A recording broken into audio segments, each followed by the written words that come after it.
আলা উখবিরুকুম বিআফদাল দারাজাতিস সিয়ামি ওয়াস সালাতি ওয়াস সাদাকা।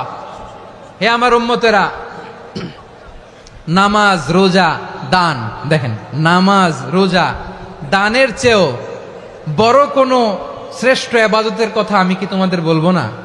সাহাবারা তো অবাক, বলে কি নামাজের চেয়ে বড় ইবাদত, রোজার চেয়ে বড়, দান করার চেয়ে বড় ইবাদত? সাহাবীরা বললেন বালা ইয়া রাসূলুল্লাহ, নবী বলেন, বিশ্বনবী বললেন নামাজের চেয়েও বড়, রোজার চেয়েও বড়, যাকাতের চেয়েও বড়, সাদাকার চেয়েও বড় একটা ইবাদত আছে, আমি কি তোমাদের বলবো না? সাহাবারা বললেন ইয়া রাসূলুল্লাহ, বালা অবশ্যই বলবেন, সেটা কি?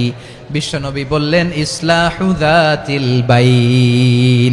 দুইজন যখন ঝগড়া লেগেছে, তোমার দুই ভাই যখন ঝগড়া লেগেছে, এই দুইজনের মধ্যে বিরোধ মিটিয়ে মীমাংসা করে দেয়া হচ্ছে সবচাইতে সেরা কাজ। দুইজন ঝগড়া লাগছে, ইসলাহু যাতিল বাইন, দুইজনের মধ্যে মিলিয়ে দেয়া, এটা নামাজ, রোজা, সাদাকার চেয়ে বেশি সওয়াব। সুবহানাল্লাহ, এত আস্তে, হ্যাঁ? ওয়াত্তাকুল্লাহ ওয়া আসলিহু যাতা বাইনিকুম, সূরা আনফাল। আল্লাহ বলেন আল্লাহরে ভয় করো, ঝগড়া লাগলে মজা নিও না, ওয়াত্তাকুল্লাহ, আল্লাহরে ভয় করো, ফাসলিহু যাতা বাইনিকুম, মিলিয়ে দিও। তাহলে আমরা মিলায়ে দিব, রাজি আছেন তো? তাহলে আমরা এক উম্মাহ, এক উৎস থেকে এসেছি, এক দেহ এক প্রাণ, আমাদের সম্পর্ক বড় মজবুত, সীসাঢালা প্রাচীরের মতো, কেউ টলাতে পারে না, কেউ ভাঙতে পারে না, ঠিক কিনা? আবার আমাদের সম্পর্ক হলো ভাই ভাই, আমরা ঐক্যবদ্ধ থাকার জন্য দুনিয়ায় এসেছি। কেমন করে ঐক্যবদ্ধ থাকতে হয় দুনিয়াবাসীর শেখানোর জন্য এসেছি। আল্লাহ বলেন ও নবী, শুধু মুসলমানের মধ্যেই ঐক্য করলে হবে না, প্রয়োজনে ইহুদি নাসারাদের সাথে ঐক্য গড়ে তোলো। কথা শুনতেছেন? প্রয়োজনে আহলে কিতাবদের সাথে ঐক্যবদ্ধ হওয়ার আদেশ দিয়েছে কে? সবাই বলতে হবে, আওয়াজ করে বলেন। আহলে কিতাব ইহুদি নাসারাদের সাথেও প্রয়োজনে ঐক্যবদ্ধ হওয়ার ঘোষণা দিয়েছে কে?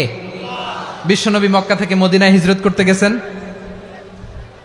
ওখানে ইহুদিদের সাথেও কোয়ালিশন করেছেন। সুবহানাল্লাহ পড়বেন না?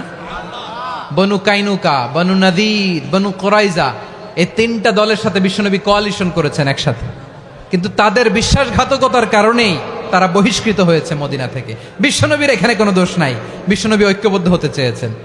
আল্লাহ তাআলা নবীরে বললেন, নবী তুমি তাদেরকে বলো, ও আহলে কিতাবের ভাইয়েরা, ইহুদি নাসারারা, এসো এসো এসো, আমরা এমন একটা বিশ্বাসের প্রশ্নে একত্রিত হই, যে বিশ্বাস তোমাদের নবীরাও প্রচার করেছে, যে বিশ্বাস আমিও প্রচার করি, যে বিশ্বাসের কথা তোমাদের পবিত্র ধর্মগ্রন্থগুলোতে রয়েছে, আবার যে বিশ্বাসের কথা আমার কোরআনের মধ্যেও রয়েছে, আসলে ওই কথায় আমরা একত্রিত হই। সুবহানাল্লাহ। তাহলে ভিন্ন ধর্মী তাদের সাথে যখন আমরা ঐক্য করব, কিসের উপর ঐক্য?